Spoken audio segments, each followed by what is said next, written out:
All right, welcome to a movie night and game day. This is episode 6, and I am Kyle from the movie spreadsheet where I give you a rating and ranking at the very start and then try to justify my score, spoiler free, at the end.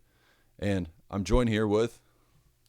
My name's Eric. I'm Kyle's co-host. Every week we get together here on Movie Night and Game Day and we review 2 movies. We also have a little fun while reviewing the movies. We try to guess each other's scores ahead of time, and whoever can come closer gets to pick first which movie we are going to review next week. We're also really passionate about sports, so then during game day we talk about a subject that came up either recently or just in general from the world of sports that we want to hash out with each other. Well, this week we're going to play What's Missing for our feature. And what I've done is I've taken 10 images from movies that are on your spreadsheet, Eric. And what I've done is I've put it into AI and I've said, redraw this anime style. And then I've removed a component from the image. And you're going to have to figure out what the movie is, 1, and 2, what's missing. Bam. All right. Awesome. I can't wait to play, and I really appreciate that you're making them layups for me because I need the extra help. Remember, if you're watching or you're listening, we really hope that you will like, subscribe, rate, review, and especially comment. We want you to be a part of Movie Night and Game Day. And also, Kyle's been sprinkling in some monetary rewards for people who comment and can guess the right thing, and there may or may not be something to talk about there when we get to the end of the episode. So, Kyle, before we dive into movie night, what's new with you? So much of what's new with me, but I think what I'm going to really focus on this week is I'm going to do an ode to like the household pet. We just had to put down our family cat, not trying to make it like a down section, but I just think, for a lot of people that own animals, these pets become part of your family and become part of your lives, and just how grateful I am, or we are, I should say, to be in a position where we get to have these pets be parts of our lives. And I know for me, it was a huge loss, and it's just anybody out there who has a pet, it's just, what they give us in our lives is so awesome. So that's kind of like my serious, heartfelt ode to a pet. Shout out Apollo, great cat. 2010, it's actually the first big thing I bought in New Orleans was like I got a cat. 2010 to 2025. So Eric, what is going on with you? And sorry to make this be a little bit of a downer. Hey man, 6 months ago we lost our corgi Bentley. That was one of the roughest things I've ever gone through in my life. So I feel for you. I feel for your kids. But hopefully Apollo and Bentley have found each other and they're chasing each other around at the Rainbow Bridge. Rainbow Bridge for sure. All right, so Kyle, what's new with me? We love to talk about movies and sports here. Another awesome thing that I love to do while sitting on the couch is watching TV. But one of the things that I want to call out is there are 2 things that I've been watching recently on Netflix that have just like completely grabbed my attention. And I know that it's a really good show because if I watch it while I'm on the elliptical at the gym and I look at the countdown clock less, it's really good because then I'm really invested in the TV show. So one of them is Hostage. I'm not sure if you've seen it, but it's like espionage, spies, who's really behind, trying to overthrow the government. It's nonstop action, nonstop duplicitousness. It's really cool. And I love it. The episodes are like 42 minutes, so I can do an episode and a half at a time. It's great. So check out Hostage. The other thing is, if you're a parent of kids in like middle and high school and they play sports or just like have relationships, friends and whatever with other kids at school, and even if you're not, because I'm not a parent, this movie blew me away. It's not really a movie, it's a documentary. It's called Unknown Number, The High School Catfish. Holy shit. I don't want to give anything away, but it's one of the few things that I got to the end and I was like, what? And immediately started texting like 20 people, like, you have to watch this. It's 90 minutes. It goes by so fast. And the ending is just going to blow you away. So, Hostage, the show, Unknown Number, the high school catfish, check them both out on Netflix. And I wouldn't Google anything about the movie. Just go into it, the documentary. Just go into it and watch it. So, Kyle, anything else we need to mention before we get to this week's movies? No, I mean, I definitely want to comment on what you said. I haven't watched Hostage, but I just watched. Oh my goodness. Oh my goodness, I'm blanking on it. The Hulu show that won all the awards. Paradise. Paradise was really a good watch. I enjoyed that. But yes, that I got to second what you said about the number unknown high school catfish. Oh my goodness, that movie, that documentary was just crazy. And then it put me down this rabbit hole of watching all these Netflix documentaries like Poop Cruise and What Did Jenny Do, or whatever that name of that movie is. So yes, but other than that, I don't have any corrections because I was perfect again. Eric, what new mistakes did you make this week? No, I'm just kidding. What do you got, Eric? It's a very fair question. I don't think I have any corrections either, Kyle. So let's open the curtain to movie night and kick things off. First movie from last week that we're going to talk about is Warfare. It was on HBO Max. Quick synopsis of the movie. So it opens with a platoon of soldiers who are watching like an 80s jazzercise video, and then the music starts to kick up and gets like unsy unsy unsy really loud. They all start to like get into it and dance. And quickly after that, we are following some of these soldiers into some sort of mission that is obviously very critical in the Iraq war. They're coordinating with a bunch of other parties who are in the area. Things appear to be happening in real time, and a situation that seems very controlled, very well thought out, very well planned, goes bad very quickly. Grenades go off, a huge explosion goes off, people die, people get severe injuries. You see how everyone comes together, the different teams of the Navy SEALs and the Marines, and eventually most everyone gets out, and then it ends with some really touching tributes. I don't want to go into too much more other than that, although we do have our what we liked and didn't like. So Kyle, anything else that we should mention in the overview? Oh, well, I did like a little background on the movie too, just in terms of like the one of the directors. This is an Alex Garland movie, so he did Ex Machina was his big debut, and then he did Annihilation, and he did Civil War. But this was co-directed with Ray Mendoza, who's the main one of the main guys in that. So like they kind of co-did it together, which I felt like is kind of a cool take on a war story. So Eric, what did you like about this movie?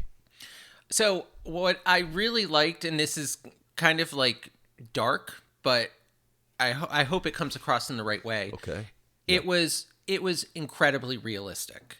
Like, I've seen Zero Dark 30. I assume that the scene where they go and get Bin Laden was pretty realistic, but the rest of the movie was obviously like full of drama and lots of like Hollywood writing. It wasn't Saving Private Ryan, which was much more story focused. I've never served. My uncle's Marine. My grandfather was in World War II. Seeing this movie, it was just like, it's just amazing what war actually is. And I thought it gave one of the most realistic views into what that is. And again, as I said in the intro, well laid out plans, something that you think every contingency has been taken care of, and it hasn't. So it was really realistic, and I appreciated that. And I think something else that I liked about it was it showed just how quickly, again, how a situation in war can change. You think you know all of the unknowns, but I've heard people talk about known unknowns and unknown unknowns, and even in the known unknowns, things can happen. Situations change quickly. You're in an unfamiliar territory where there are militias and local people who are willing to protect themselves. It was crazy. Um, I also liked that it was graphic. Again, I'm not trying to like lean into this, but like I think it showed the realism of what people deal with in war. Like sometimes you talk to a vet and they don't want to go back and talk about those stories. And when you watch a movie like this, you understand why. Like it's intense. Um I like how they showed all the different teams converging and trying to act as one and trying to help each other. It was also interesting to see how different teams motivated each other in different ways and how that didn't work with new groups. And it was really cool to see how soldiers really worked hard to protect their own and on their own team. And then the last thing that I really liked was the ending after the movie ended. Then they showed pictures of the actual soldiers who were in this actual mission, and they showed how those soldiers came back and helped with the movie shoot to make it look and seem even more realistic, like to that mission. I give those guys a lot of credit. I hope it helped bring them closure and peace. Not everyone was involved. I would love to know why not everyone else was involved, but that's for a different day. But I thought that was really cool how they showed that and they brought those soldiers into it. So those are the elements of the movie that I liked. Kyle, what about you? Well, okay. First of all, I'm going to tell you, like, I love movies that open with a good text intro that are just like, here's what's going on, here's what's happening, and you're just like, okay, like this is going to be crazy, and then boom, it goes straight to Call on Me. Eric Prides takes me straight back to being in college, watching that video in the dorms with anybody that would watch it, which was everybody, thousands of times, and then it's just a bunch of dudes going crazy, like watching this video, like it like really it really put me in a certain time in my life, in an age where I've been like, okay, like the age that they are is very similar to where I would have been at the time I was watching that video doing those exact same things.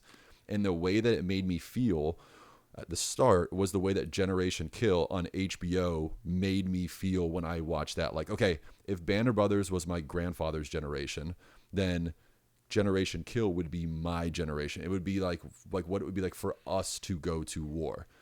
And I really enjoyed that feeling. And this movie just expertly builds that tension. And what it felt like a horror movie at night where you're like, can it just be day so I can take a breath and that pressure that's in my chest can release? And this movie never lets that go. Like once it starts, it never lets that go. I want there to be a decent firefight so badly in this movie. And I'm hoping that it builds to that fight, which honestly, it never truly comes. But I thought what this movie did so expertly, like no other movie I've ever seen before it, was shows you the superiority in just coordination, training, and execution. Like when they're switching to the drone shots of them moving and the guys calling out where they're coming from, it's just like the amount of the training, the tactics that would take to do that. Like it was just crazy to me. And then even like in the end when they're able to, get out, but they have to go out one more time to get the last pieces of equipment, and they got to make sure they pick up the sledgehammer, which I was like, leave the sledgehammer. Why do we have to go back out there and risk people for the sledgehammer? This is crazy. But I thought really expertly done to tell a war story in a way that's, I can't quite frankly think of a movie that's told a war story like this before. So Eric, what didn't you like, or do you have any other comments about what I said? Well, can we just go back to the sledgehammer? Like, did I miss something? Was there a specific reason why it had to be recovered? Because I was thinking the exact same thing. Like, it's a sledgehammer. It's not like, it's not like leaving a Black Hawk helicopter behind that has so much technology you don't want people to get their hands on it. Or is it just, was it just symbolic? Like, we don't leave our people or our stuff behind. No, I definitely took it as like we don't leave our stuff behind. Like we can't, like we don't leave anything behind. Like you return with what you came with. And I was like, holy crap! Like we're gonna go out there and cover each other to get that sledgehammer back. But they also too, it looks like they bring in, I want to say, a gun or two guns as well, because when they come back in, he holds up the sledgehammer, but a guy behind him drops two guns on top of the corner basement. Not basement. Corner, like, I don't know, square box, whatever it's called. No idea. Yeah. Yeah. Yeah. Okay. All right. That makes me feel better because sometimes I'm, No, lost. I was definitely cute on it. I was like, Okay. for a sledgehammer. All right, Yeah. Eric, what didn't you like about this one? So the only thing that I can really think of that I didn't like, and again, I don't view this necessarily as a knock, but it's a tough watch. It doesn't mean that I don't think it was a good movie, and I actually think it's a really important movie for people to understand what our armed forces and the people who serve go through so we can live the lives that we live. But it's just tough. And one of my views of a great movie is how many times do I feel comfortable or do I want to go back and watch a movie. I don't think I can bring myself to go back and watch this one again. Totally. But that is part of why this movie I think is good and important. So that would just be my what I didn't like. Kyle, what about you? Yeah, I mean, a very, very similar feeling this one. I think like if when I'm looking at my notes over here, I think I wrote the word tough like 10 different times because it's like, how do you rate this movie? How do you judge this movie, but not like judge these people and not judge these experience? You know what I mean? Like we're essentially what we're doing is we're looking at like the movie we're looking at the movie. And so for me, I felt like I really wanted like this is a war movie. Like I really wanted like that gunfight to come, like that big gunfight like you would see in all these other movies, and it just never happens. And so for me, it doesn't, like if you like with your category met expectations, like this one would the expectations for a war movie would be more gunfights, but this one is kind of like genre redefining in terms of expectations for me. This one felt more like a documentary than it did like a movie. And there's a reason why I don't rate documentaries on my scale, because it's a documentary. Like, how do you judge somebody's actual ending? So I felt like this one was closer to, I'm not sure if you've seen Restrepo, but it felt a lot more similar to Restrepo, which is a documentary. I just remember this part where they're talking about like rock avalanche, which was like a crazy event that happened to them. And that kind of felt like this movie. A really tough one to rate. I mean, I had it on my scale all over the place. It's one that I really looked at a bunch of different times and had to try to figure out how am I going to judge each of these categories for this movie. But like you said, and it was in my notes, I think this is a movie that I will never watch again, but I'm really glad I watched it. And I would encourage other people to watch it as well, but it's intense. And I don't think there's a ton of rewatchability. Yeah, and just to pick up on what you were saying, I when you go into a movie about war, you expect certain things and you expect like the ultimate battle scene to happen at the end.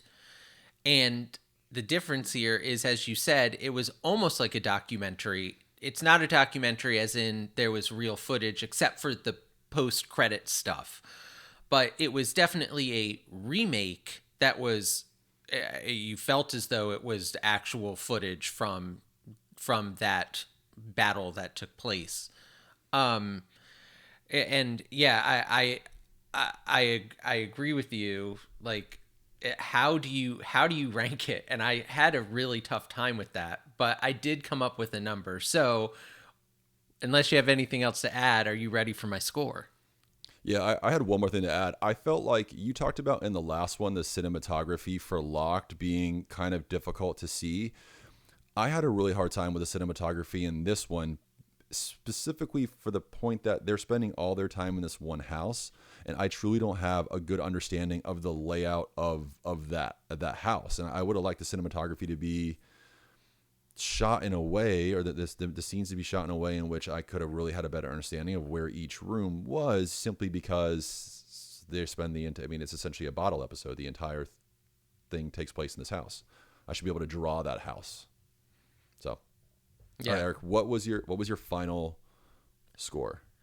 All right. So I gave this one a 6.825. It's really tough for me to give this movie a high score because a high score is one that I would be like, you need to watch this. You're going to love it. that's not this movie. I do think it's a movie. I do think it's a good movie. I think it is really realistic and it's going to sit with you for a while. So I don't want like the six to kind of indicate that, but at the same time, it needs to come across like this is a tough watch. And so just if you're going to go in and watch this, which I think you should, just be in the right mindset and be ready to give it your, I think it was like an hour and 45 minutes. Be ready to give it your attention for that amount of time and be ready to be, saddled with something really heavy. So that was my score. I'd love to know what you gave the movie, and then I'd love to know your guess for what you thought I was going to rate it. Okay, so I'll start with what I thought that you were going to rate it. So I guess that you would be at a 7.75. Okay. Kind of for those same things, and I generally feel like you have a little bit better of an eye. Sorry, not a little bit. I feel like you have a substantially better eye for cinematography, and if I start to notice anything with cinematography wise, like I feel like you definitely are, and might be taking some points away for that. So I went 7.75, and now where I'm really proud about this one is that I asked AI. I was like, hey, what do you think? And it predicted you as an 8.3. So I was closer than AI. That makes me happy. Yes. That Yeah, makes you me happy. fooled. I'd much rather have you know me better than ChatGPT know me. So for me, this is one where I actually rated it, and then I looked at it on the spreadsheet, and I like sat with it, and then I was like, wait, is this actually what I think about this movie, or am I just rating it this way to show respect for the people that told this tale, that were there and lived through that? And so I went back and I was like, okay, after thinking about it, entertainment wise, I thought, it's a 7. It does a good job of building the suspense, but there are times where I do honestly get a little bit bored. Achievement, a goal. Again, I'm kind of expecting that like bigger firefight or something different, and it just doesn't. 7 is a good score, but it's not a great score. Ending again, like 7. Length 10. It's a great short movie. For me, this makes it a 7.15 and number 149 on the movie spreadsheet. And like you said, I would recommend this people that like war to a little bit higher of a level. This isn't like, oh, you like Saving Private Ryan, you're gonna enjoy this movie. It's do you really want to know about war? Do you really want to see what it would be like to be in these situations? You would like this one, but you have to be okay kind of sitting through what other people might seem to be boring. And like my big note was, I will never watch this again. This was one that I had been looking to buy and I couldn't find it. I'm glad I didn't buy it, but I'm very glad that I saw it. Like, this is one that I am so glad I saw. 7.15 is a great score. You've given this a good score too. So Yeah, that's and you said something there. You're compared to something like Saving Private Ryan, where it was obviously made for you to be invested in the characters. There isn't that much character development here. I don't think I could tell you the names of any of the soldiers, but going back to what we've said, like if you want to know what it's like to be in a battle where you think the plans are laid out and everything is going to be fine, you should watch this movie. I think it's dude. something a movie. I think it's a movie everyone should see just to have respect for what our people go through. But just be ready because it's real. So This is 100% a movie I would show in my history through film class, and I would put this one against something that was like the exact opposite, right? It's like a movie Austin like Saving Private Powers. Ryan. Oh, No, okay, like still in the like same a genre. yeah, same genre, but I would put it against like that, like what we expect war to be like in terms of what we see in movies versus then what it's actually like. And I guarantee you, like a class full of kids would just sit there and watch this one completely quiet, and nobody would go to the bathroom, which is an anomaly for high school kids these days, and they would just be like into it for the entire time. But then afterwards, it would be extremely polarizing, where half the class finds it to be amazing and the other half of the class finds it to be extremely boring. So that that's Warfare wrapped up. Eric, any closing thoughts on Warfare before we go into the next one? No, I just you just said, half the class would enjoy it and half would think it would be boring. I don't know anyone who could think the movie was boring. I could see people not liking it, but anyway, High school kids. yeah, okay. Well, you know. What did you say was the rage among high school kids a few episodes ago? I can't remember. That's for another time. They're super into Interstellar. Like they love Interstellar. That's what it was. And they all want Yeah, to talk about the Interstellar soundtrack. And I'm like, okay, like. Well, right, Kyle, Interstellar. just so you know, you were 0.925 off. You were within a point, so that's pretty close. I think that's the closest I've ever been to predicting yours. Yeah, that's pretty good. Yeah. That's pretty good. Okay. Makes me nervous about my guess for you in the next one. All right, audience out there, let us know what you think worked. Let us know like what you thought our predictions would be.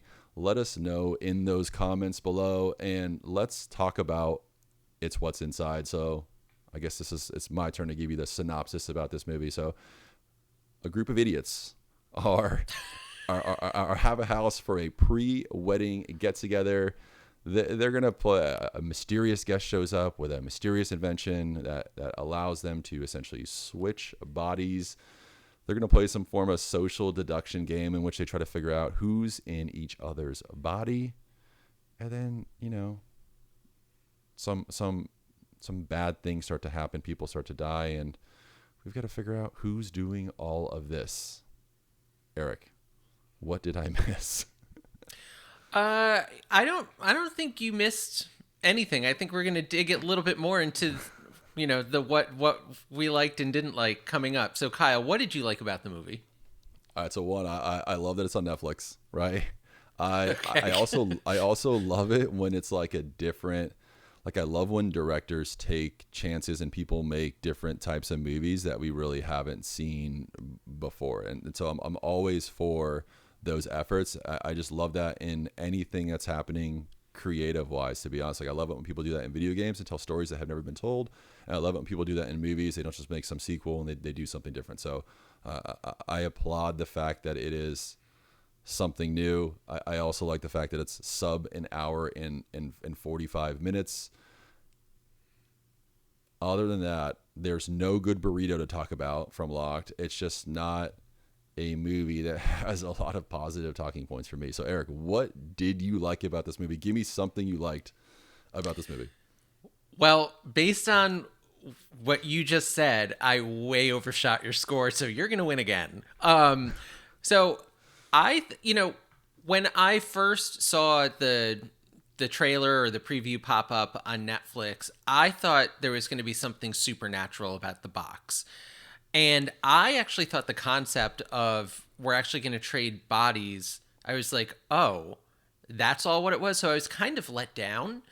But then when it got into the motivations of why you wouldn't want to trade back, I was like, oh, this is actually a really interesting, question to bring up. Like if you accidentally not accidentally, but if you played this game and you got transferred into someone else's body, would you maybe not want to trade back? Like what would motivate you to want to stay somewhere else? So I thought that was kind of interesting.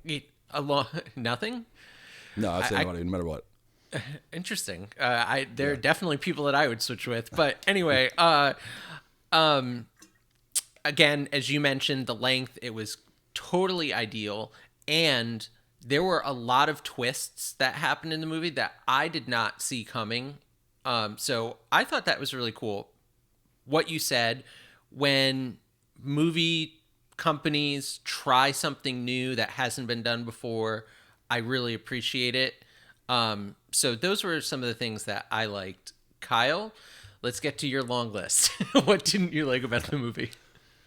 No, I mean, I feel like this is one of those movies where, one of the things I didn't like about it was it's pretty unmemorable. Like this is a movie that I'm never going to think about it. And when you compare it to something like Warfare, in which like it's going to pop into my mind multiple times, a year, a month, a week, whatever it may be. Will this be my new like Roman Empire? Who knows?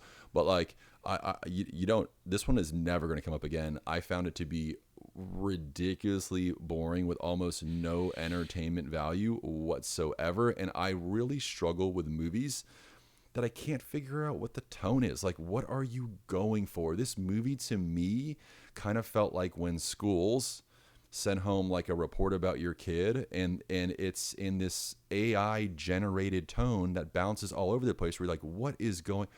Are we going for humor here? Are we going for like the sci-fi wackiness? Is this supposed to be funny? Is it supposed to be dark? Like where are we? I really struggle with movies in this horror comedy genre, which, you know, if you check out the movie spreadsheet, movies that are in the horror comedy sci-fi genre, basically anything with horror and comedy or sci-fi and comedy, I really struggle to get behind. I just don't like the tone of it. I was so bored, and with this movie only being an hour and 38 minutes, I gave it a 5 out of 10 for length because of how boring and how slow I thought this moved. I would cut 20 minutes off this movie. And fun fact, you have to be at least 60 minutes in length, according to the Screen Actors Guild, to be considered a full featured film. And I researched that during this movie because I was that freaking bored. All right, Eric, what didn't you like about this movie? So, several things. First of all, there was a lot of build up to this weekend, especially between like the couple that we met at the beginning and then talking about the wedding that was about to happen and learning about all the personalities. And I just felt as though all of that build up and that conflict wasn't necessary. What I think they were trying to do was trying to develop such distinct people that when the characters traded bodies, you could play along as the audience to try to figure out who was in what body at that time. But that didn't really work, and I didn't like that build up. And on top of that, there were a lot of characters in this movie. I kind of like, you know, it wasn't great, so I didn't go back and like count all the characters, but there were like 8 people, maybe 6, somewhere in that neighborhood. And I found it really confusing when the characters switched bodies for me to try to track who was where. Even when they put the Polaroids on, when they were able to figure out who was who, I still was like, wait, who was that? That part made it really confusing to me. And at the end, what happened and who ended up where, I still don't know. I still don't know the motivations. I still don't understand that last twist that was added in about the game. And I don't want to give too much away in case you actually want to watch this on Netflix. I don't know. I guess I could watch it again to try to figure all that out, but I'm not that motivated to. So those are the things that kind of sat with me as not so great. So Kyle, anything else before we get to your score? No, I think you hit that one really well though too. Like the idea of like, if we're supposed to be following along, then you have to give us the time to follow along and piece it together. Like, is this trying to be a mystery? If it is, I'm not given the time to figure out who is what. And when it does kind of all come together at the end, you're like what? So yeah. All right. So Kyle, give me your score. Overall score is a 1.15. This is movie number 373 out of 385 on the spreadsheet. And look, I'm gonna tell you, Locked. Is it in the bottom 12? Is that what you just said? Yes, okay. Bottom 12. Okay. Locked from last week looks like Citizen Kane compared to this. And you know what? I got to stop using Citizen Kane. I'm gonna use Signs, right? Because Signs as my gold standard. Locked looks like Signs compared to this movie. Eric, what did you have for my score? And yes, this movie is way worse than Megan. Okay, I was gonna ask that question. Way worse than Megan. Okay, good. Okay, fine. I had you at a 6.25. I thought you might find it an intriguing idea, but I did not see it falling that far down. But now that I know that if it's horror and comedy or sci-fi and comedy, it goes down on the list. So I'm gonna come smarter. Long story short, you won this competition. I don't even have to do the math. So, I would love to know from you who are watching or listening, what did you think worked about the movie? What didn't you like? Were you able to guess Kyle's score closer than me? The answer is probably. Let us know in the comments. And because Kyle guessed closer to my score than I guessed to him, that means that Kyle picks first when we get to the end of the episode as to which movies we're going to be watching next week. So, Kyle, anything else about either of the movies that we watched for this week? I think part of the reason why I love what we do is because these two movies are so exactly opposite, and then having to put these two in like kind of, you're essentially comparing warfare to it's what's inside, which nobody would ever do, but that's what happens to us. So I love that happens. So that's Yeah, it. and that's where you got the idea for your movie spreadsheet, because you have a way that you can put all of the movies together and see how they all stack up. All right, cool. So we're almost done with movie night. We've got a game to play. It is called What's Missing, and we'll get to it when we come back. All right, welcome back. The curtain is still up on movie night. It's time for us to have a little fun. Kyle, we're playing What's Missing. Tell everyone how this works, and I'm going to pay attention because I need to play along. Okay. This was a hard week to figure out the feature because of the limitations on what I'm able to do. So here's what we're doing. I'm taking 10 movies from Eric's movie spreadsheet, and I've gone through the movies. I've chosen, some good ones on there, some bad ones on there, and I've taken key images from the movie and I've put it into AI and I've said, hey, redraw this image anime style, but remove a component. So for a point, you have to identify what the movie is, and it's on your spreadsheet. And then 2, you have to identify what is missing from the shot, from the scene. And I'm going to tell you, I'm going to give you a hint for the first 9. The thing that's missing is like a living, breathing thing. So it's not like, oh, you didn't get the pencil. No, it's going to be like there's a person in the scene that is missing. There's a thing in the scene that's missing. Okay? Questions? I don't think so. All right, so here's what we're gonna do. We're gonna set the bar again at 15. So we're gonna say 15 is an A. We're gonna say 15 is your advanced, if you will. Okay. And then you still have that 5-point leeway at the end, so you can earn up to 20. But no, I don't give bonus points. Dumbest question ever I get from kids. If I get a 16, can I have more points? No. You're an idiot. All right, so let's go ahead. Let's go. I'll put these images up on the screen. So Eric, you have access to the images right now. So Eric, you can go ahead and open up the first image. And just like you did expertly last time, Eric's not going to give you that answer until I prompt him for it. So go ahead and open up that first image. All right. Check it out. All right, so I am looking at a dude in a bathtub. It looks like he's in water, but maybe that's just the anime, and maybe he's like on a coat or something. But dude's in a bathtub, holding a gun, and actually, I'm looking. Maybe he's on a bag that's in the bathtub. That's kind of what I'm seeing. I'm going to clarify. I'm going to say it's a blanket. He's not in water, but yes. Okay, on a blanket in a bathtub, holding on to a gun. I'm feeling real dumb kicking this one off right here. Can I get a hint? I feel here's why I say that. I feel like I know this scene. Like You do know the scene. I can see it, I can feel it. I don't know why I can't place it. Can I get a hint? Why don't you do this? Yeah. Yeah. Okay, so it's obviously it's on your spreadsheet, and you've referenced this movie before. I think Today. let me just say haven't referenced it today. Okay.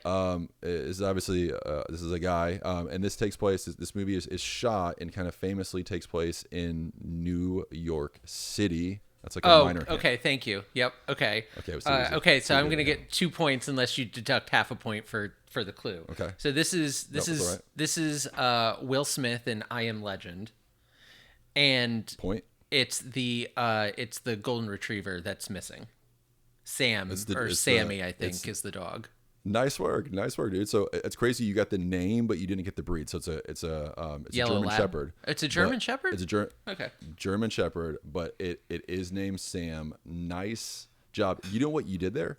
You mixed up the yellow lab from Independence Day with the German Shepherd from I Am Legend, and Will Smith is obviously in both of those, and with the dog. So good connection. 2 points. I apologize to the dog breeds out there.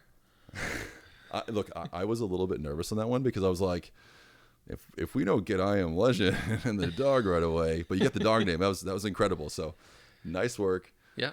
2 points. Why don't we go ahead and open up image number 2 right now and go ahead and describe what you're seeing, and then I'll cue you for that answer. Okay, so I see a woman behind the wheel of what looks like a larger vehicle. I'm going to go with it's a bus.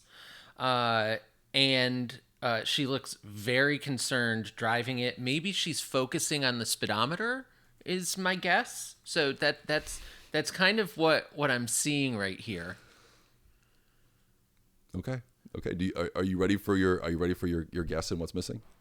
I'm ready for the guess. It is. Okay, take your guess. Okay, it's speed. It is speed. I can't remember Sandra Bullock's character though. It'll come to me maybe. But I think it's Keanu Reeves who's missing, standing over her shoulder, and also all of the other passengers on the bus, unless they're already at the airport. So that's my guess. 2 points. Correct. Yeah, this is one of those lovely AI redesigns where for some reason everything else changes when you haven't modified one thing. You're like, wait a second, well, what's going on? But yes, the big miss is that Keanu is obviously not there. So nice job. 2 points. Awesome. Yeah, it's really funny when you ask AI to do something for you and you're like, make this one change, and it's like, okay, and it changes everything. It's like, okay, that's, the A changed from artificial to almost. All right. Yes. Sorry. All right. Image number 3, and you're sitting 4 for 4. 2 questions in. Image number 3 gets a little bit harder. So Yeah, I'd say so. So here, let's talk about what I'm seeing. I'm seeing what I'm guessing is a father and a son sitting on a couch facing I'm guessing 2 men. Maybe they are figures of authority. Maybe they're police. Maybe they're like counselors. I'm not sure. I'm not sure if this is relevant, but on the table is a can of Coca-Cola. So that's everything that I'm seeing. Am I describing it right? You are. Okay. Is it a father and a son? This is going to be a hard one. It is. Yep. Okay. Are they talking to police? They are. Yes. Did the son do something wrong? I think they're trying to figure out if the son did something wrong. Is the soda relevant? No. Okay. So I'm trying to get clues here. Well, I'm gonna throw out a guess, not to the movie, but I'm gonna guess that perhaps the mom is who's missing, sitting next to the child.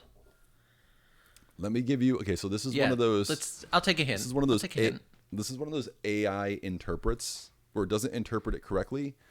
The father should look more catatonic than he does in this scene. Okay. Is he under some sort of like spell or something?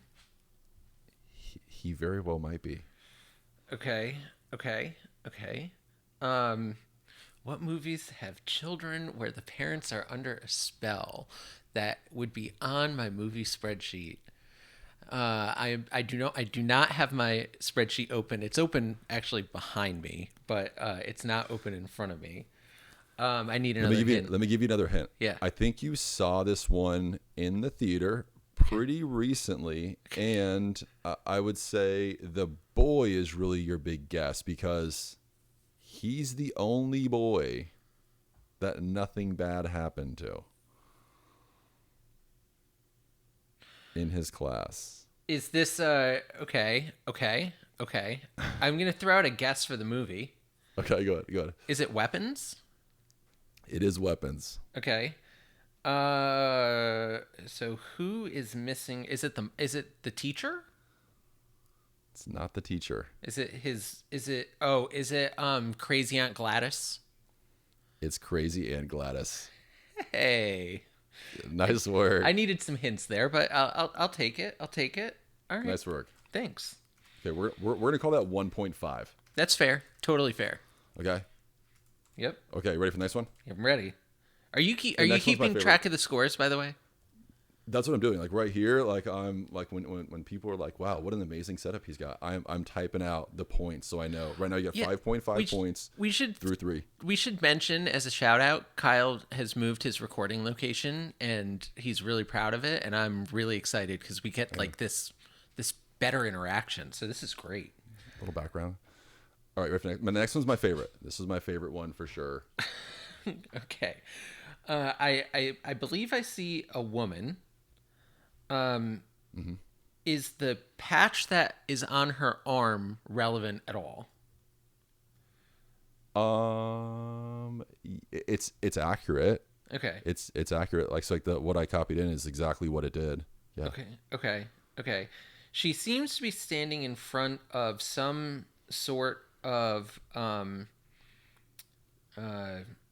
don't know, like ship. I'm guessing like a spaceship. Okay. It's great. She has a watch on.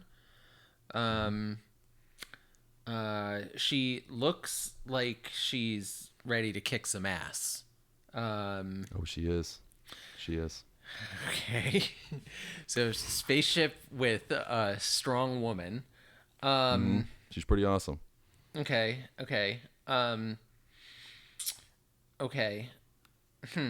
And we didn't do this last week on Where Am I?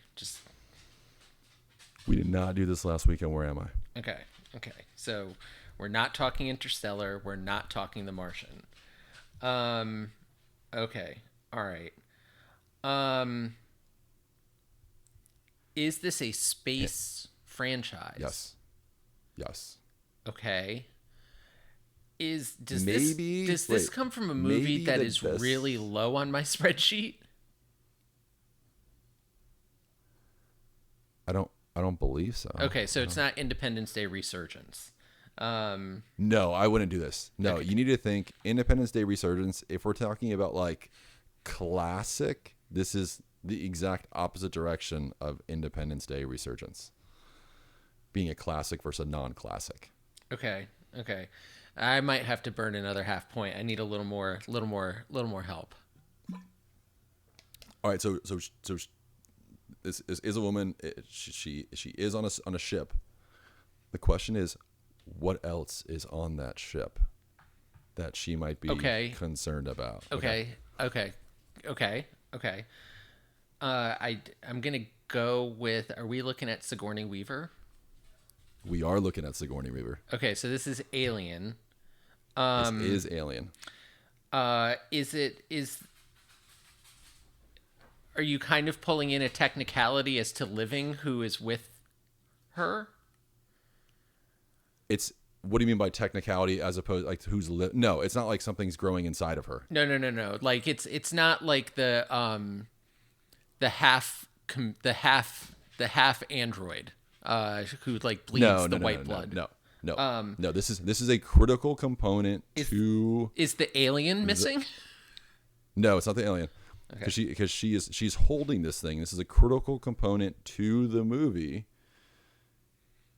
Is there like a cat on board or something? That's what's missing. Nice job. Okay. Yeah, she's missing Jones the cat, Jones the tabby cat. So, and it's an awesome image. And there's this awesome article on Screen Rant, I believe, about why that cat is so important to the movie, because the cat can kind of detect like some stuff that's going down. Awesome. All right, cool. Well, so we're gonna give you 1.5 for that. Okay. I like it. All right, so let's go ahead and open I think 4 in, I'm at 7. Is that right? 4 and you're through 7. So you're doing a great job. This next one is a hard one too. I'm sorry. It's okay. Okay, so this next one, there is a boy sitting at, I'm guessing, the family kitchen table. He has food in front of him. The drawers are all open. The cabinets. That's critical. The cabinets are all open. Critical. I'm going to eliminate, drawers being open. I'm going to eliminate Mary Poppins. Whew. Okay. The drawers being open is critical. I'm guessing that this is leaning then towards a scary movie. Maybe a thriller. Yes. Yep. Good job. Scary movie. Look at it. Look at his face. He's kind of like. I have a guess. Take it. Is it The Sixth Sense? It is The Sixth Sense. Good job. Point. What else is missing from this scene? Well, it's one of two people. I would guess it's either the therapist or it's the mom. Okay. You're asking me to. I'm gonna go with it's Bruce Willis. It's not Bruce Willis. Is it the mom? It's the mom. Okay. All right. Well, that's okay. This is like one of those scenes in Sixth Sense that really stands out to me is like when he's in there and remember she turns around and then all of a sudden she turns back around, all the cabinets and all the doors are open. That's and right. He's just like, and she's like, "What is going on?" He's like, "I'm trying to tell you what's going on." All right, so we're gonna give you a point for that one. Okay. So okay. We're still doing a great job. So I'm halfway through and I'm at 8 points. So I'm on track to get an A. Yeah, and I will say I think the next one is going to be the easiest of the last 4. The last one being the hardest for sure. Okay, so I'm looking at number 6, right? Number 6. Okay, so I see a woman sitting in what looks like, I don't know, I'm going to go with a hut. It's probably my best word for it. She's got a window. Some of the brick is exposed. Some of the rest is covered up. She's this isn't very obvious, but I'm just going to add in a little commentary if that's okay. I believe she is struggling to eat the rice that's in the bowl with her chopsticks. So that's kind of where I'm leaning. Do you want my answer? Yes, go ahead and give me your answer. So it's Beatrix Kiddo in Kill Bill 2, and the missing person is Pai Mei. Amazing. Now let me ask you a question about this one. Awesome job. Shoot. Like Pai Mei. I couldn't figure out which one I wanted. Is Kill Bill 2 better than Kill Bill 1? Ooh, that's really tough. I actually think in my movie spreadsheet it's not. I think Kill Bill 1 was better. But they're both really good. But I think Kill Bill 1 just edged out Kill Bill 2. William either agrees or disagrees. The ending of Kill Bill and the whole like mommy thing at the end was just a little weird. The ending of 2, like wrapping up the two movies. That was just a little weird. But they're both great. Splitting hairs. Exploding. What's the thing called? The 5-finger exploding hand technique? Oh my god. Oh yeah. Okay. The 5-point palm exploding heart technique. If I'm being.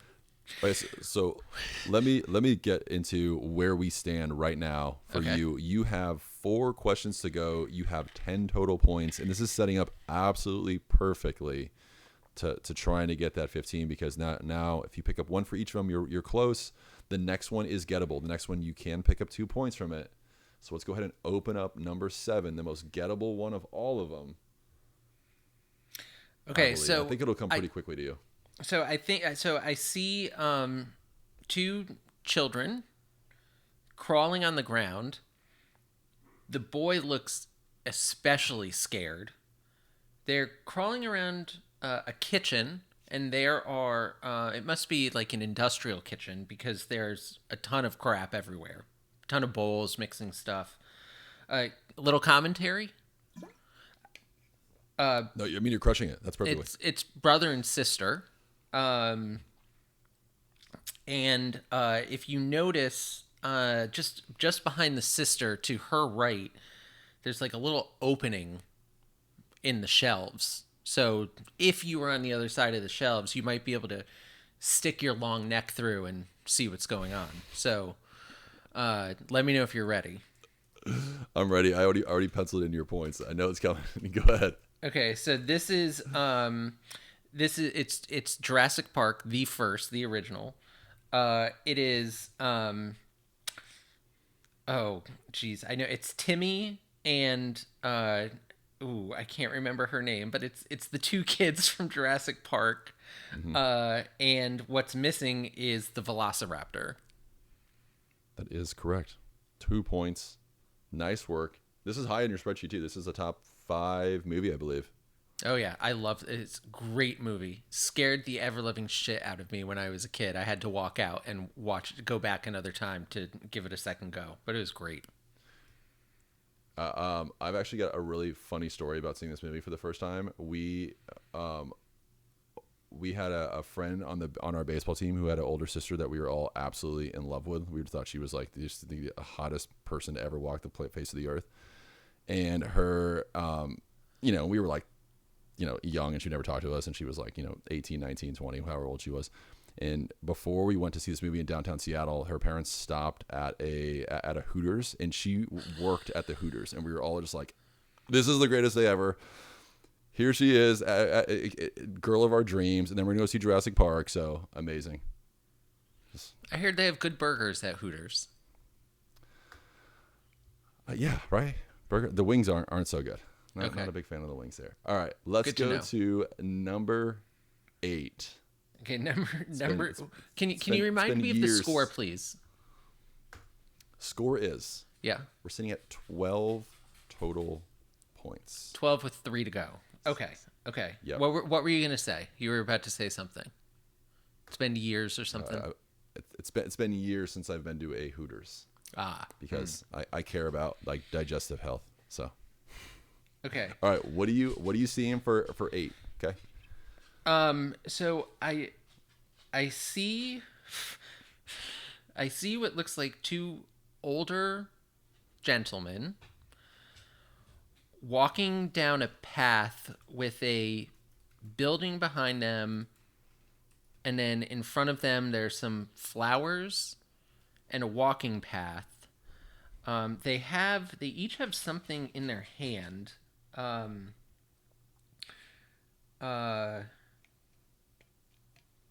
don't know if what's in their hand is relevant. Um, It's not. okay, okay. Yeah, I think that's what's going to help you here is their outfits, okay. and which is going to give you maybe a time period, and then also those flowers. Those flowers are critical to the scene that's about to unfold. Okay. Okay, so I am not a horticulturist, if that's the right word. So there are they dandelions? What are they? I have no idea. Okay, but just it being flowers is relevant. Okay, and they are one dude is wearing like plaid pants and a red collared shirt, and the other dude is in like all tan. I The hairstyles has thrown me off because I would have said like this is the 70s based on what they're wearing. Yes. Okay. Cool. We love that. Yeah. Yeah. Okay. We love the 70s. We do. And we're going to walk by some flowers. I mean,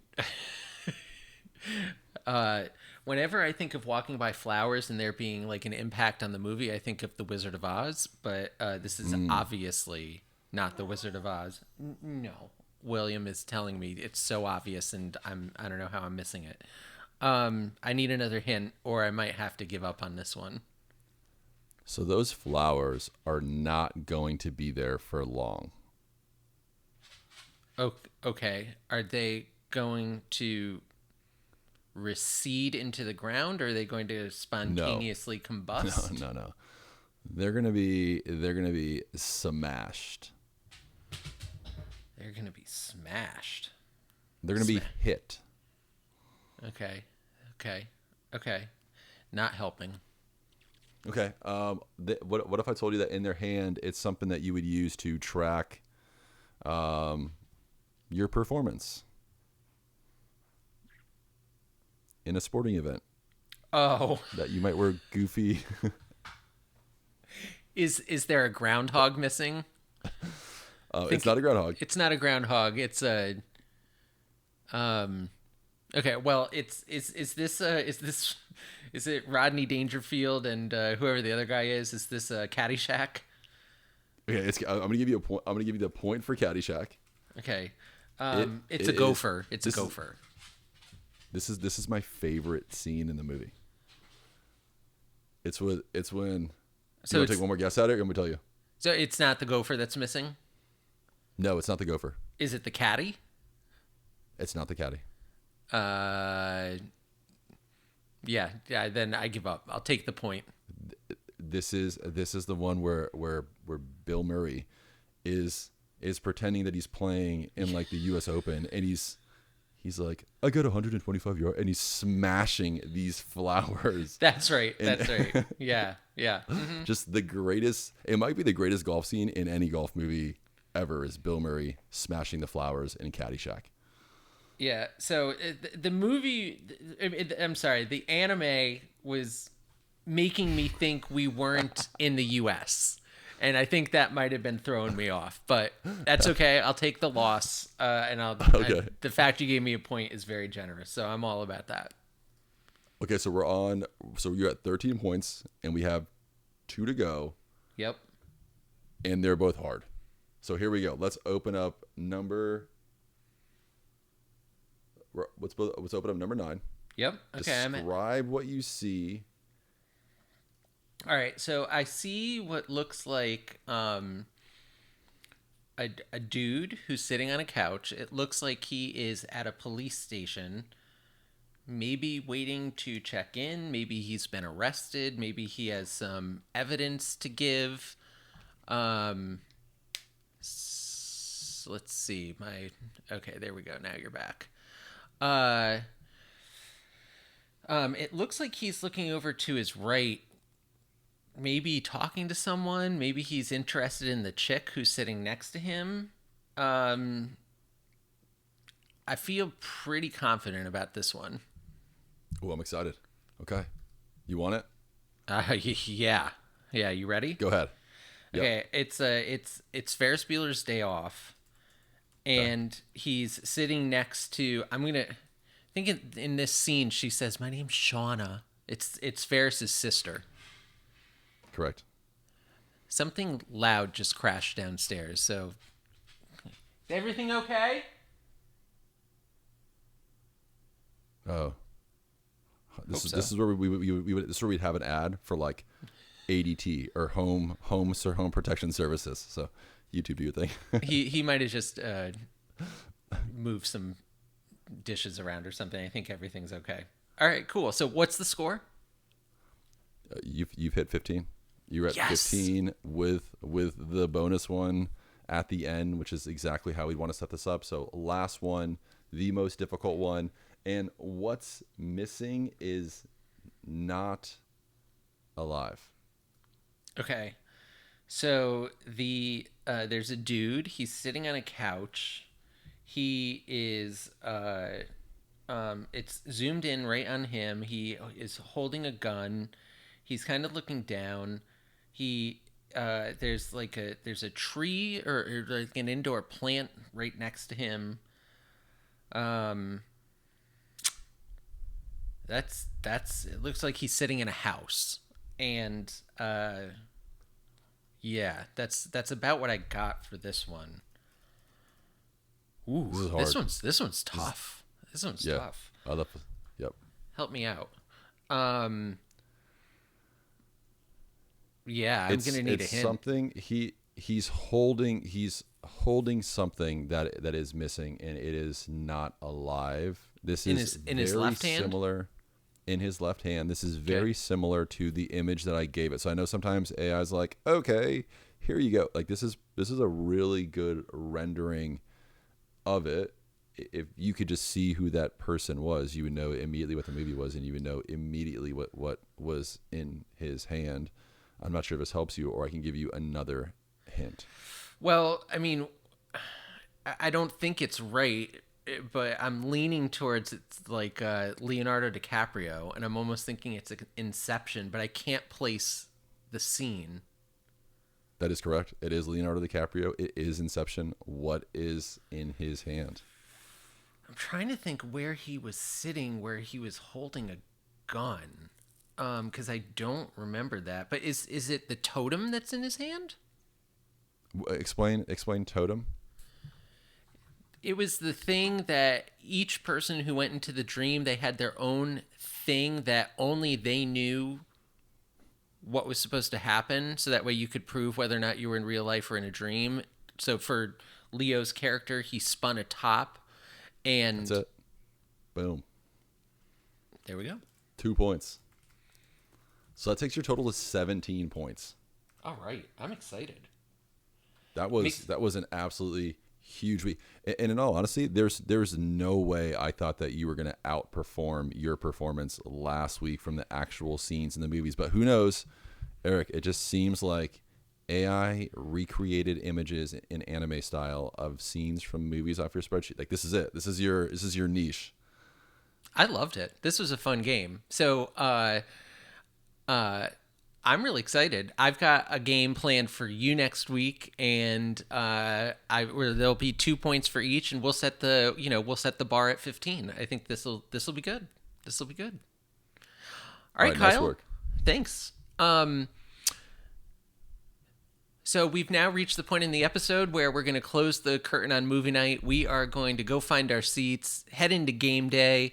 This is where Kyle and I each bring a subject from the world of sports that we want to talk about. I'm going to kick it off this week. Kyle, this is not your favorite subject, so there might not be much to say here. But since our last episode, the Masters announced that they are expanding to a third partner for coverage. On Thursday and Friday, you are going to be able to tune in for 2 hours of coverage from Amazon Prime Video each day. This isn't a rant about how streaming is ruining sports, because I actually don't agree with that. I think streaming has made so many sports more accessible and easier to find and actually watchable, because before streaming, you couldn't watch them at all. Here's my issue. What are you benefiting? How are you helping the Masters? How are you helping fans watch it by giving 2 hours to a streaming service where I don't think most people are sitting there anyway? I get that Amazon has Thursday Night Football, but the NFL is a destination, and for one wet night a week, you go to Prime Video and you watch the game. I understand that they're getting the NBA this season. I'm not as convinced that that's going to do well on Amazon or on any of them. The only time that people really watch the NBA, and when I talk about really watch, I'm talking meaningful ratings, is in the postseason outside of their local team. I just don't understand how this helps the Masters, because no one's sitting on Prime Video going between episodes of Jack Reacher and being like, oh, the Masters is on, let me go tune into that. If the Masters really wanted to do something that was useful for the fans, and I think that this could be replicated among all of the leagues, is you just put all of the coverage on a broadcast partner, and I'll even go as far as to say that could be broadcast like an over-the-air channel or a cable-only channel, and a streaming service for the entirety. So that way, if you're comfortable with streaming and you want to watch from the first twosome or threesome teeing off all the way until the last twosome or threesome puts their final putt in, you can watch the way that you want to. The fact that they create these exclusive windows that go to exclusive partners is, first of all, why all of these streaming services, including cable or things like YouTube TV, continue to rise in cost, because they pay for that exclusivity. And then they say, oh, now we have 4 hours of the Masters every year. It's going to be an additional $5 a year for Amazon Prime. It's absolutely ridiculous. It serves no one except the pockets of the league owners, and it just is generally a disservice to fans. So I implore the Masters, continue to stream everything as you do today on your website, and I'll just park myself over there and I won't be using the other partners. Because if you really think people are going to be watching earlier in the day on ESPN, then it leaves for 2 hours and then it goes back to ESPN, you think people are tuning into Prime Video, you're just losing people for 2 hours. So that's my feeling. Kyle, any thoughts, or do you just want to get right into yours? No, I have a ton of thoughts on this. Yeah, Go. I saw this and I was like, why? Like, this is so dumb.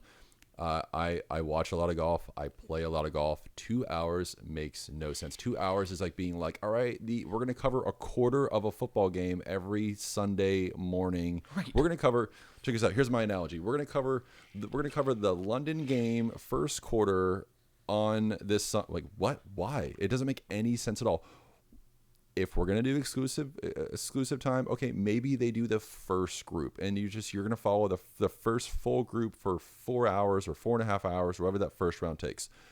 But what I would really do is I would have leaned more into the analytical side of Amazon, and I would have let them get crazy with the range. I would love for the Masters to let somebody else take over the Masters at the range and let Amazon do that and use all their data and analytics to show us swing speeds, the height of each club, the apex, the ball flight, the speed. Show us all that stuff. Let it be super analytical. Let it be essentially like the driving range or the BP. So many people would tune in for that. I would watch that almost exclusively on those first early days, seeing how hard these guys hit their shots, what their practice routines look like. That's what Amazon should have fought for. Not like what you said, the 2 hours, that makes it such a pain in the butt for me. I'm going to watch 2 hours somewhere, then I'm going to switch back to somewhere else. No, I'm just not going to watch it on Amazon. That's what's going to happen. But I'm going to pay more, like you said. Great comment. By the way, I love what you said, because the analogy is perfect. This is like saying the second half of the third quarter of an NFL game is going on Amazon, but the rest of it will be on NFL Network. It's just the most ridiculous thing. And I love that idea. Like, if you want exclusives, maybe it's different exclusives of how you cover it, but then people have meaningful options. And I kind of think of like the Manning cast. I know people who will only watch Monday Night Football on the Manning cast, and I know people who steer clear of it, but that's the whole point. You have a choice, but you get it in its entirety and the way you want to watch it. So I know the Masters isn't your favorite. I appreciate what you had to say there. It's really not. Kyle, what you got But this week? But like tonight, when I'm gonna watch, I'm gonna watch the Thursday night game. I'm gonna watch the Seahawks, like, go Seahawks. But I'm gonna watch it on Amazon, and I'm gonna watch the stat cast of it, just because I think the things that they're doing on there are so awesome. Where you can see like top speeds, and you can see the routes, and you can see all these analytics about the game. I absolutely love that, and there's a huge part of our country, or our fan base, or whatever you want to call it, that also enjoys that. I think Amazon has the ability to do more of that. That's where they should lean in all in on, not on this obscure little 2 hours. And honestly too, like, Masters, it's your coverage, it's your tournament. I feel like, yeah, you're obviously going to take the free money, but it's ironic when you have people who can't get tickets to your tournament that want to get them and try every single freaking year to get them. Not like I'm speaking from experience. And then you're gonna be like, oh no, it's all, you can't have your phone there. It's all about like the experience and blah blah. And then you're gonna do this. This is the exact opposite of what you essentially said that you're trying to accomplish. So pick a side and stick to it, because honestly, like, yeah, I agree. I don't think you're that great. I'd go see you, but right now it's like somebody give me Masters tickets. I'd be like, you know what? I'm good. I'll go see the PGA Championship instead. And I don't even like the PGA Championship, and I've already seen one, so whatever. All right, Eric, you want me to go into my topic? Because I am like fiery about my topic. I'm fiery about your topic. That's a great topic. Let's hear it. Okay.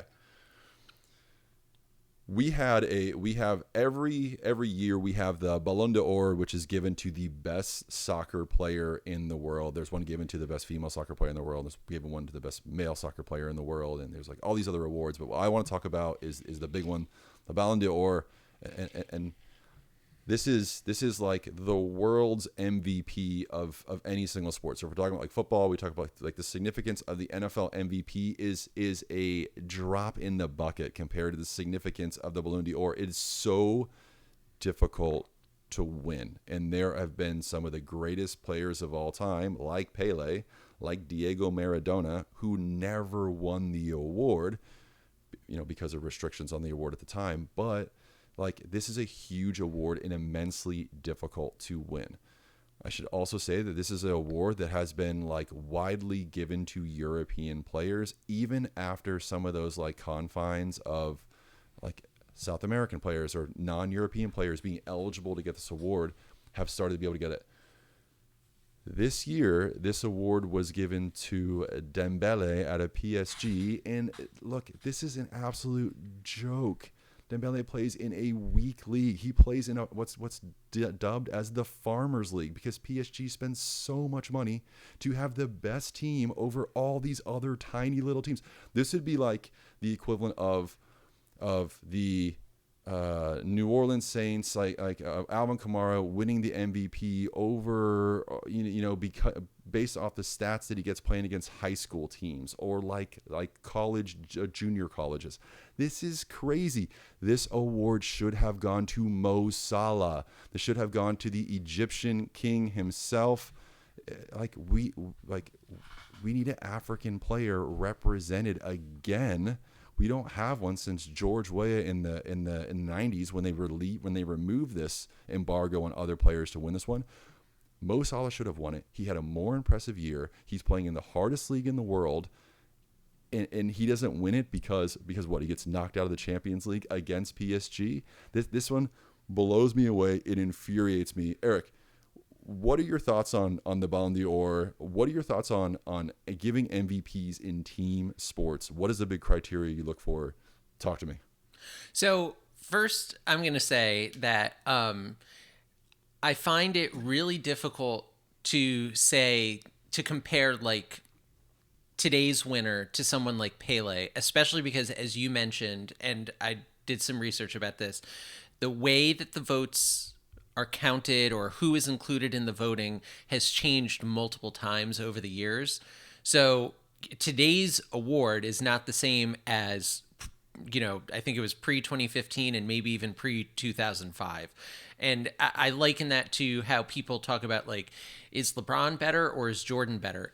It's different games. The rules have changed. You can't do that. You can say Jordan was the best at the time. I don't know.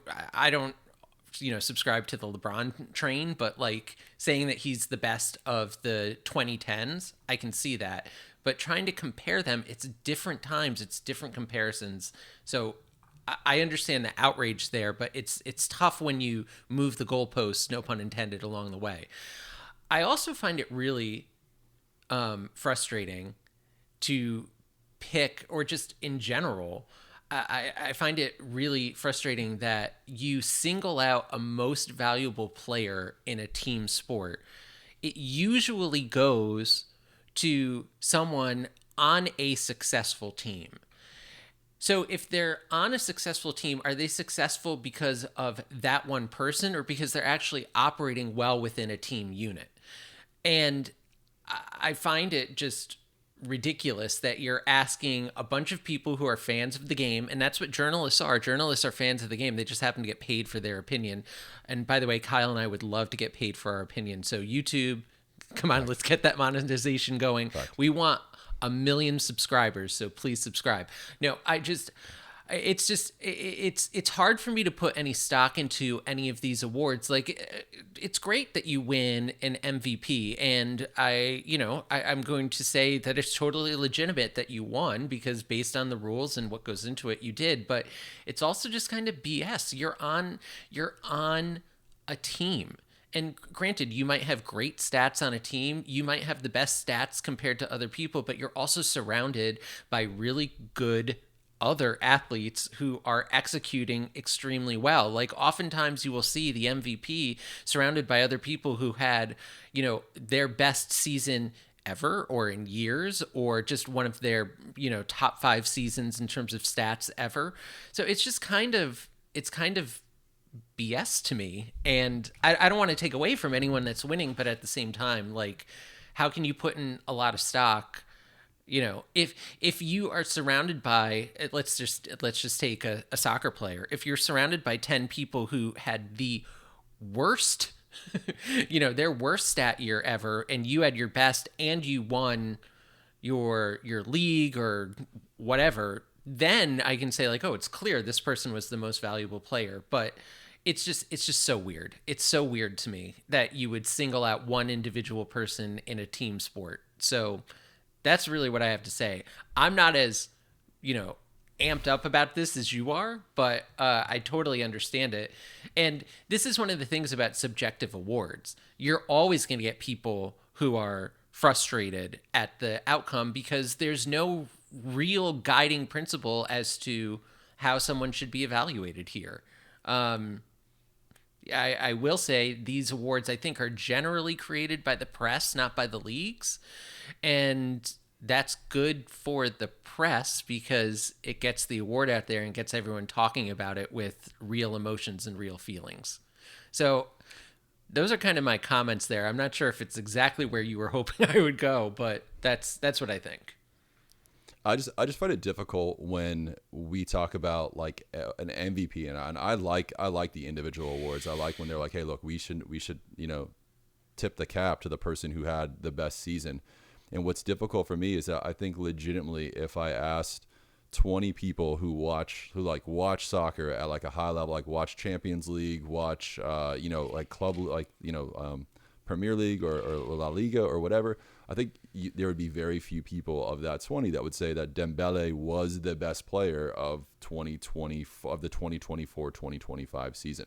And for me, that's where I have a really hard time with the MVP award, is that shouldn't this be an award for the best player regardless? MVP, it's the most valuable player regardless of what their team accomplishes. And for me, I'm especially bitter because Ronaldo and Messi have won this award, have basically monopolized this award for more than a decade, right? And then in 2018, when they decide to give it a break from Messi and Ronaldo, they give it to Luka Modric, which is a crazy choice because he wasn't as good as Mo Salah was in that year either. It's insane to me who they're giving these awards to. And then what they're saying is, and then when they give it back in 2020, they give it to Messi again in 2023. Same reason. Somebody else had a better year, and they're giving it to him because of what he then brought his team to. Like, is it the performance or is it the accolades? Like, does your team have to win? Because if your team has to win, that doesn't mean they're the best player. It just means that you're the best player on the team that won. So the Ballon d'Or is a big one. Who I feel really bad for is I feel really bad for guys like Neymar, guys that should have a Ballon d'Or, who at one point were the best in the world, who essentially had to compete their entire career against Messi and Ronaldo, and now they're at the end, they're past their prime, and he doesn't have a Ballon d'Or, and he's one of the great ones. Neymar is one of the great Brazilian soccer players. He doesn't have one. Mo Salah is one of the great soccer players of the world. He's not going to have a Ballon d'Or either. It's going to go to another Frenchman, another Spaniard. So, yeah, that's my thoughts on that. Okay, so just a follow up question, and I'm going to take it out of the soccer world and into the NFL. So last year, Joe Burrow probably had the best year in terms of stats and performance of any of the quarterbacks in the entire league. But the MVP went to Josh Allen. Should it have gone to Joe Burrow? Even though the Bengals were horrible? Yeah, it depends on what the equation is. I think you have to set what the expectation is for the award, right? And the Ballon d'Or says, like, here are the three things that here's category 1, here's category 2, here's category 3, right? And when your first category is like individual performance, then for me that's the thing that we're judging it on the most. And so I would give it to who was simply the best player regardless of how their team performed. Like, period. So if Joe Burrow had the best season, look, and I'm going to actually take us out of football. Sorry, I'm going to put it into baseball, right? Paul Skeens is having a phenomenal year in the National League. The Pirates are awful. It doesn't mean that he's not the best player on that team, or not the best player in that league, or the best pitcher in that league, because his team is so bad. His team isn't doing what it needs to do to win. he's still the best player on that team. And if he has the lowest ERA, then the wins shouldn't matter, as they don't traditionally in Major League Baseball. So I'm going to go back to now your reference and say, yeah, the win shouldn't be a part of it. It should be based on the statistic. It should be based on how they perform. Who's the best player? That's the question. Yeah, and I didn't come into that question with an agenda, by the way. At the end of the day, if you're on a team sport, the only metric that matters is whether or not your team wins. In my opinion. Now you have individual stats, and that's going to help you with renegotiating your contract or going somewhere else that you would prefer to be, or it could hurt you too. But you have your individual stats. But as a team, the only thing that matters is, do you win your division, league, whatever, and I think the rest of it is just kind of like superfluous, but good for fan fodder. Yep. Good for discussion for sure. Yeah.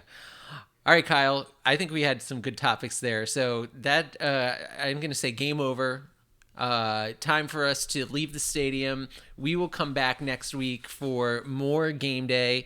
We have now gotten to the end of the pod. It is time for us to pick movies to watch for our episode next week. Kyle was way closer. He was within a point. I was at least 5 points away from guessing him. So there's no question there who is going to assign first. So Kyle, what movie are you assigning us to watch next week? Okay, look, this is gonna be a weird one, but I gotta. Meg has been asking me to watch a movie forever, and I know there's a movie on Netflix right now that she would very much so like to watch. Okay, so I'm gonna choose The Wrong Paris. It's like number 4 in the Netflix chart right now. Is some like shirtless dude on the cover. It's about I don't know, going to the wrong Paris apparently, but I know Megs will be into this, so I'm gonna choose this one so I can have a movie watch session with the wife, with the missus. So have you looked at the cover of it? No, I haven't. Is it like a Paris that's in the United States? Yeah, it's like Paris, Texas. So I used to work for, and if you follow my other channel, the McMedia Report, I used to work for radio stations, and one of our owners, he thought it was the funniest thing to give away trips to Mars, Jupiter, Paris, but it was all these like no-name towns in the middle of like New York and Tennessee and Virginia. And he thought it was so funny awesome. Because on the air you'd be like, win a trip to Paris, Texas, and here's how you win. And so, okay, I'm feeling you. All right, I'm gonna make you go to the theaters. So sorry about that, but we're gonna go see Him. We both had it on our list for last week, but we decided to do some streaming last week. Him was new to theaters last week, still out there. So one we're going to be streaming at home, The Wrong Paris, and one we're going to the theaters. We're going to go see Him. All right, Kyle. Oh, wait, do you have anything to say? I do. I kind of had some strategy there. I gotta lay it out. I kind of thought that you were going to assign Him. So I was like, okay, so if I assign Him, then Eric's going to choose something else. Whereas if I choose the other thing, then I'll still get to see Him. So I kind of plotted a little draft strategy there. So I'm excited to get that Wrong Paris and Him. That's the value you get when you get to pick first. Then you can pick the lesser, you can pick the movie. So that's great. All right, Kyle, yeah. We've got our 2 movies for next week. But before we sign off, any closing thoughts or comments? Yeah, I still have that challenge out there for anybody who can name the last video, episode 5. I'm wearing a jersey, and if you can identify that player, which nobody has done yet, if you're a subscriber, you comment below who the player is I'm wearing. $5 goes to you, cash money, and I'm going to offer that exact same challenge because the Mariners have just clinched the AL West for the first time since 2001, which is when I was a senior year of high school, and I was there. I was at their second to last game when they won their 116th game, and I was at the last game when they lost it, trying to set the record. So it's been 24 long years to win the division. I'm wearing this Mariners jersey, and if you can tell me the name on the back of the jersey, another $5 challenge, and you're a subscriber, I'll Venmo you $5. So who's on the back of this amazing Mariners jersey, which you're going to be seeing in the postseason. And also, let me just plug baseball right now because this is the best time of the year for baseball. We have the pennant race going on. The games are so intense. They're so tight. It's so close. If you're like, I don't really like baseball, watch baseball right now. It's a good time to get into it. That's it. Those are my closing thoughts. Eric, what are your closing thoughts? Yeah, no, I agree. Wild card games start next week, so that's very exciting. It's the best. It's one of the few times of the year where we have like four major sports going on, at least U.S. centric. We have college football, the NFL, MLB, and I think the NBA actually tips off during the end of the MLB season. So we're heading into a really exciting time. That wasn't my closing thought. I'm really excited, Kyle. You want to know why? There Why? is a gelato shop in New Orleans that has been closed for all of August and all of September. They go on summer break, but it's so good, and they reopen early in October. It's Piccola Gelato. I cannot wait. I'm going to go get my pistachio gelato as soon as they reopen. So I will see you there. And just a quick happy birthday to Megs. Remember, next week we got two movies. We are going to the theaters. We are seeing Him. We are also opening up Netflix, and we are going to watch The Wrong Paris. Please watch along with us and come ready to comment. We also really want you to see if you can guess our scores for those two movies. And as always, please subscribe to the channel. Remember to rate, like, review, and comment. Thanks for watching. Yeah, thanks for watching. Thanks for listening. We're going to see you next week right here on Movie Night and Game Day.